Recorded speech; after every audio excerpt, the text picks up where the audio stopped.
NGO union 47ാം സംസ്ഥാന സമ്മേളനം വ്യാഴാഴ്ച കാഞ്ഞങ്ങാട് നടക്കും. സമ്മേളനത്തിന് മുന്നോടിയായി കാഞ്ഞങ്ങാട് നഗരത്തിൽ വിളംബര ജാഥ നടത്തി.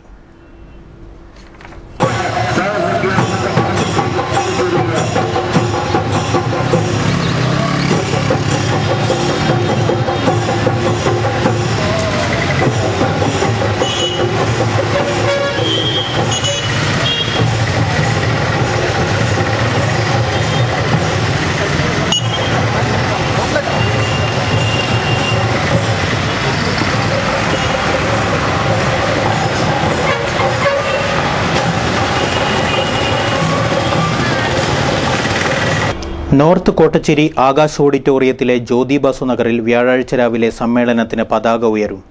വൈകിട്ട് 4-ന് CPM പോളിറ്റ് ബ്യൂറോ അംഗമായ ആഭ്യന്തരമന്ത്രി കോടിയേരി ബാലകൃഷ്ണൻ സമ്മേളനം ഉദ്ഘാടനം ചെയ്യും. സമ്മേളനത്തിന് മുന്നോടിയായി നടന്ന സെമിനാർ CPM സംസ്ഥാന സെക്രട്ടറി പിണറായി വിജയൻ ഉദ്ഘാടനം ചെയ്തു.